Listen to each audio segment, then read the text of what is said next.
Edgar Morin, l'auteur de nombreux ouvrages de sociologie, philosophe, et Tariq Ramadan, professeur d'études islamiques contemporaines à l'université d'Oxford. Tous les deux ensemble, c'est une rencontre extrêmement inattendue, donc que ce livre que vous publiez tous les deux. Inattendu parce que, évidemment, Tariq Ramadan est jugé assez infréquentable par certains, alors que vous, Edgar Morin, vous êtes très consensuel. Qu'est-ce qui vous a donné envie d'écrire ce livre avec ce monsieur Ramadan? Racontez-nous, Edgar Morin. Écoutez, quand j'ai eu cette proposition, moi qui aime beaucoup en général les débats et la discussion, je me dis c'est très intéressant parce que je vais avoir affaire à quelqu'un avec qui nous avons des points de vue opposés et nous allons pouvoir nous élucider les uns les autres. Parce que j'étais persuadé à ce moment-là que j'allais trouver un adversaire d'idées très motivé. Et puis, dans le fond, je savais qu'il avait une réputation dont je doutais vraiment qu'elle soit fondée, parce que en général, je me méfie des rumeurs. C'est une réputation assez sulfureuse, il va répondre bien sûr, mais on l'accuse d'inciter à l'islamisme ou à l'intégrisme. Voilà, c'est ça. Et pour moi, ça me semblait douteux, mais enfin, de toute façon, ça ne me faisait pas peur.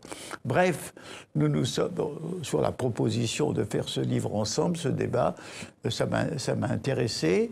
Mais il s'est trouvé que quand nous nous sommes rencontrés personnellement, qu'on a commencé à discuter, non seulement on s'est rendu compte qu'il y avait plusieurs points de convergence et de compréhension mutuelle, mais en plus, je dois dire qu'une sympathie qui s'est transformée en amitié est venue.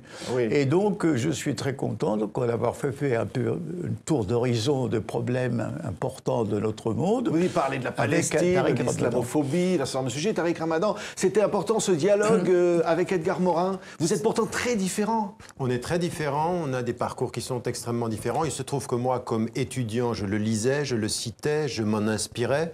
Et que moi, je savais, en l'occurrence, qu'on était d'accord sur beaucoup de choses. Et que, parce que je le lisais et que j'étais en accord... Vous êtes d'accord sur quoi, par exemple, tous les deux? D'abord, il y a une chose qui est extrêmement importante. C'est-à-dire, déjà, une chose qui pourrait paraître contradictoire. C'est qu'il est agnostique et que je suis croyant. Mais la façon dont il parle de la foi ou du mystère, pour moi, je le comprends tout à fait. C'est-à-dire que nous n'avons pas les mêmes réponses, mais je comprends le parcours de son questionnement et de son doute. Ça, c'est un premier élément. Ensuite, sur l'humanisme, nous sommes d'accord, et sur les positionnements. Vous savez, c'est pas vrai. Nous sommes très en accord dans le livre, mais nous sommes en accord sur des idées qui ne font pas du tout l'unanimité. Je veux dire, sur la question du pluralisme, sur la question de la notion de multiculturel. Sur la laïcité, par exemple, la place des religions. Est-ce que vous êtes d'accord ou est-ce que vous êtes divisé là-dessus? Non, on est d'accord sur une chose, c'est-à-dire que la laïcité est un processus historique qui a été très positif parce qu'il a permis la diversité du religieux.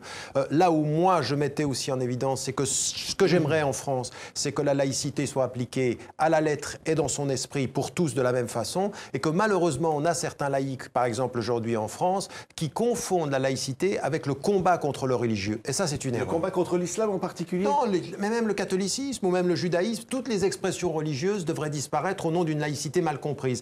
Et sur le fondement, l'essence de la laïcité, je crois que sur le fond, nous sommes d'accord. Vous êtes d'accord là-dessus, Edgar Morin? C'est-à-dire que ce qui s'est passé, c'est que Tariq Ramadan a rencontré le problème de la laïcité dans nos temps actuels, où la question du voile musulman s'est produite, où la question, disons, des signes religieux à l'école s'est posée, alors que moi, je suis un enfant de tout ce processus historique qui a commencé à la Renaissance avec une pensée qui a interrogé le monde, qui a commencé à se poser l'existence de Dieu, qui s'est transformée avec les Lumières, qui a donné les droits de l'homme.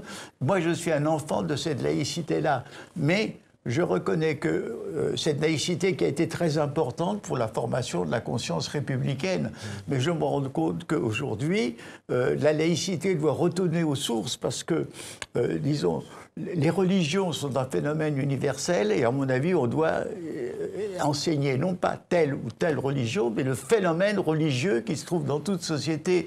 Je pense que la rationalité a connu des faiblesses et des maladies et qu'il faut savoir, la raison n'éclaire pas tout dans le monde. Je pense que le progrès auquel croyaient les laïcs au début du XXe siècle est une chose qu'ils croyaient être une loi de l'histoire inéluctable, alors qu'aujourd'hui, on sait que le produit matériel peut conduire à la destruction de la C'est-à-dire qu'il faut faire une place à la religion, ce qui n'est pas le cas aujourd'hui, Tariq Ramadan. La religion est incomprise. Aux religions, oui. moi je dis, parce que c'est le phénomène religieux qui existe depuis la préhistoire, que même dans la société la plus technique aux États-Unis est extrêmement fort, qui encore domine des populations énormes dans le globe, c'est ça que nous devons comprendre, surtout quand nous ne sommes pas religieux. Oui, alors Tariq Ramadan est donc professeur d'islam, directeur de recherche. L'islam en particulier, il y a quelque chose, il y a un problème islamique? Non, il n'y a pas de problème islamique. Je pense simplement, pour faire le lien avec votre précédente question, ce que dit Edgar Morin est tout à fait vrai. Nous avons aujourd'hui réconcilié les citoyens dans une société plurielle avec la connaissance des religions. Moi, dans un autre livre, mais on en parle aussi dans celui-là, mais dans un autre livre qui s'appelle L'autre en nous, je dis qu'il faut que nous nous réconcilions avec 4 disciplines. L'histoire, la philosophie, le fait religieux, la connaissance des religions et l'imaginaire, l'art. Nous devons nous réconcilier avec l'art parce que l'imaginaire est important. Maintenant, par rapport à l'islam, ce que je suis en train de dire, c'est qu'il n'y a absolument aucun problème pour des citoyens occidentaux de confession musulmane. Moi, je suis un enfant de l'école laïque, je suis un enfant de l'école genevoise laïque. Il n'y a pas de problème pour l'islam dans la société occidentale, Edgar Morin? Il n'y a pas de problème pour l'islam à vivre dans la société moderne, européenne en particulier? Écoutez, il y a un problème historique profond. Pourquoi? Parce que l'évolution, par exemple, de les sociétés d'Europe occidentale, ou surtout, par exemple, de la France, s'est faite par un refoulement progressif de la puissance religieuse sur l'État, sur la société, sur l'ensemble de tous, pour redevenir une chose privée. Alors que cette même évolution ne s'est pas passée dans les pays islamiques, qui eux-mêmes, après une période d'épanouissement à Bagdad, en Andalousie, etc., se sont trouvés stabilisés, immobilisés. Le colonialisme est venu ensuite, la crise est venue. Alors donc, si vous voulez, il y a eu une évolution historique avec un examen des textes, avec une critique historique et anthropologique des textes qui a commencé dès le XVIe siècle ici et qui ne s'est pas passé dans le monde islamique. Mais il faut dire aussi pourquoi. Parce que l'islam était plus tolérant que l'a jamais été l'Église, du moins pendant le Moyen-Âge et même les débuts des temps modernes. Les chrétiens et les juifs y étaient tolérés, alors que dans le fond, le catholicisme a expulsé les juifs et les musulmans. Donc, il y a eu cette tolérance. Il y avait eu des grands penseurs comme Ibn Khaldoun et autres qui se sont épanouis dans le cadre islamique. Et même, je dirais que Tariq Ramadan pense qu'on peut concilier la raison et la religion, alors que moi je ne le pense pas tellement, mais je veux dire qu'il y a des différences. Je veux dire que, mon avis, si vous voulez, il y a eu une évolution historique qui a créé ce monde laïque, et cette évolution historique, dans le fond, elle commence maintenant, l'islam, avec des gens comme Tariq Ramadan ou comme... Tariq Ramadan? Non, mais ça, moi, je suis tout à fait d'accord avec lui. Il faut vraiment comparer le comparable et replacer les choses dans leur contexte historique. Le processus de la laïcité en Occident, qui a permis la diversité, c'est autre chose. Parfois, vous savez, la laïcité dans le monde majoritairement musulman pendant le dernier siècle, ça a beaucoup été la dictature, beaucoup plus que l'émergence de sociétés démocratiques. Maintenant, je pense que, à votre question, est-ce qu'il y a un problème? Écoutez, aujourd'hui, il y a des millions d'occidentaux de confession musulmane qui vous montrent tous les jours qu'ils n'ont aucun problème. Vous discutez avec tous les États, tous les gouvernements. Moi, j'ai pu parler avec le gouvernement américain, le gouvernement britannique, même en France, en Espagne, en Italie. Qu'est-ce qu'ils vous disent? Nous n'avons pas de problème avec l'immense majorité de nos concitoyens. Alors, par exemple, donc on crée des polémiques alors que le mouvement... Pourquoi Tariq Ramadan? Pourquoi vous avez cette image? Pourquoi c'est si difficile de vous entendre pour certains, par exemple, pour votre cas? Écoutez, pour moi, parce que je réveille un certain nombre de questions. La question en France, il faut qu'on le dise, c'est en France uniquement que je ne peux pas intervenir dans les universités, que les salles me sont retirées, que je suis diabolisé. En Angleterre, où je vis, je suis plutôt une voix de la modération et de la conciliation. La France a un problème avec le religieux, mais catholique avant l'islam. Elle a un problème avec la colonisation, c'est-à-dire un faciès d'arabe qui vous parle d'égal à égal. Historiquement, ça n'a pas été facile. Et le troisième élément, discours, parce qu'on dit parfois vous avez un discours modéré officiel et puis un discours extrémiste privé. Écoutez, voilà, ce livre-là, je l'ai présenté au Maroc. Mes positions sont publiées partout. C'est sur mon site internet. Allez sur mon site internet, je veux dire, il y a 1 million de personnes qui suivent Facebook. Et il est où ce double discours?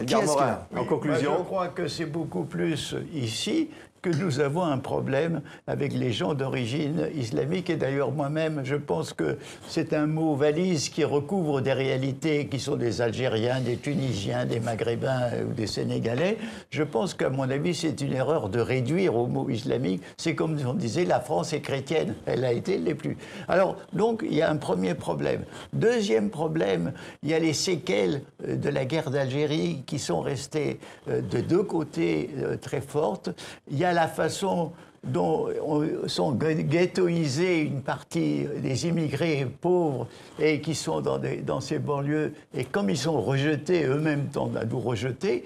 Donc, si vous voulez, le problème, c'est nous. Pourquoi nous maintenons ces ghettos? Moi, j'ai vu en Colombie ou au Brésil des tentatives pour déghettoiser des jeunes qui glissaient vers la délinquance en les reconnaissant, en leur offrant une éducation digne. C'est ce qui explique ce que disait Tariq Ramadan à l'instant, qu'il s'estime diabolisé. Oui, alors ce problème je m'estime pas, il y a un vrai problème. Il y a problème. aussi, en France, on a fait un mélange, parce qu'il y a le mot djihadiste, le mot islamiste, le mot musulman, et on tente à réduire tous ces aspects, y compris les aspects les plus pacifiques, comme le soufisme, les aspects les plus paisibles d'un croyant, on tend à le réduire à un islamiste intégriste, et on tente à réduire l'islamiste intégriste à un combattant, à un terroriste. Alors donc, on est en pleine confusion. C'est nous, avec notre façon simplifiante et mutilante de voir la réalité, qui avons un problème. Bien entendu, il y a des jeunes musulmans qui sont d'origine maghrébine ou noirs qui ont un problème ici parce qu'ils sont très maltraités. C'est évident qu'ils ont un problème. Nous avons les uns et les autres, mais ce n'est pas le même problème. Merci à tous les deux, en tous les cas. Tariq Ramadan et Edgar Morin. Cette rencontre inattendue au péril des idées, les grandes questions de notre temps est publiée aux Presses du Châtelet. Merci d'avoir été nos invités. Merci à vous.